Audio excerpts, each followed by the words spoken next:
Jean-Luc Blanc, je suis pasteur et je travaille au DEFAP où je m'occupe du service Relations et Solidarité Internationale que je coordonne et je m'occupe aussi de formation théologique et des relations avec des pays d'Afrique. D'accord. Tu es ici dans le cadre du séminaire organisé par la CEVA. Oui. Dont le thème est Famille, Évangile et Culture.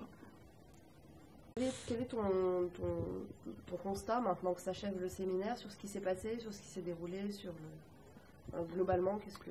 Alors je pense que c'est un séminaire qui a bien fonctionné. On a fait vraiment de l'animation théologique dans l'esprit CEVA, c'est-à-dire on a fait faire de la théologie à des gens qui ne sont pas forcément des théologiens professionnels, même s'il y en avait qui l'étaient plus ou moins, dans un langage simple, en partant des problèmes concrets qu'ils rencontrent dans les églises.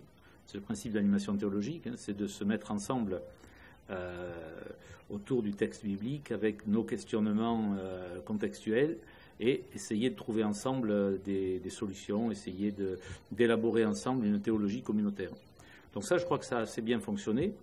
Sur cette thématique-là, surtout avec la question de la culture qui s'y rajoute, j'aurais aimé que ça soit plus interculturel, mais on sait très bien que c'est pour des raisons financières, économiques, que c'est difficile. Quand tu dis plus interculturel, ça veut dire avec d'autres personnes Bien sûr, parce que sur la question de la famille, c'est par excellence le sujet qui est culturellement très marqué. Et la famille africaine, c'est pas la famille européenne, c'est pas la famille du Pacifique. Alors comment est-ce qu'on réfléchit ensemble sur la question de la famille? C'est quand même ça, le rôle de la CEVA. Parce que les Français, ils réfléchissent sur la famille entre eux, les Congolais entre eux. Alors qu'on mette ensemble les Congolais, les Camerounais, c'est déjà bien. Mais qu'on mette ensemble du côté européen les Suisses et les Français, c'est aussi une aventure. Mais le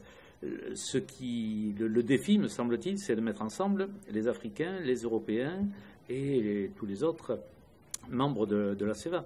C'est ça le rôle de la CEVA.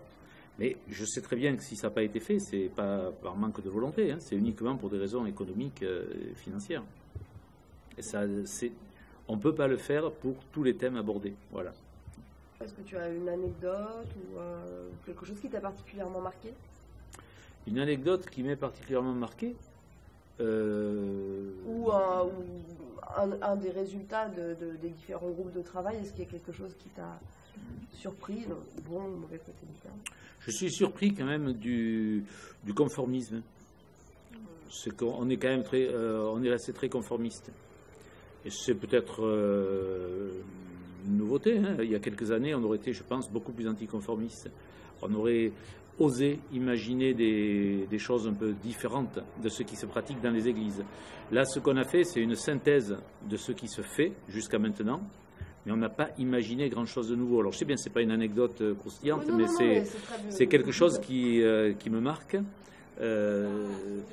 Les premières fois où j'ai participé à ce genre de rencontre, c'était en 87, 88, donc fin des années 80. Il me semble, je ne veux pas jouer l'ancien combattant, mais il me semble qu'à cette époque-là, on osait imaginer des choses différentes dans ces rencontres de la CEVA. On est devenu plus pragmatique, peut-être? Peut-être plus pragmatique, en tout cas plus conservateur, ça c'est certain. D'accord, mais ça c'est un mouvement de fond ou c'est...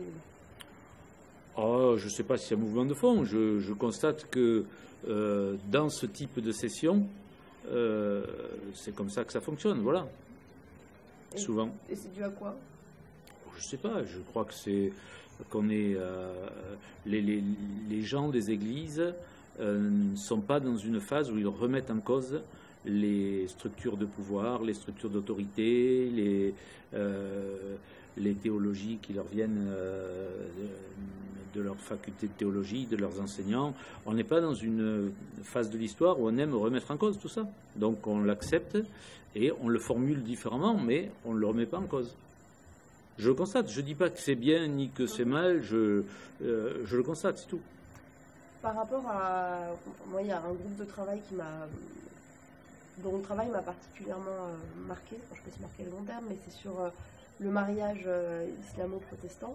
Je trouve que c'est une thématique osée pour un groupe de travail. Alors peut-être que c'est parce que c'est mon point de vue français ou c'est forcément des questions qui sont peut-être plus compliquées à aborder en France qu'ici. Oui, c'est vrai que moi, ça me paraît en tout cas une excellente chose que ça ait été abordé. Hein.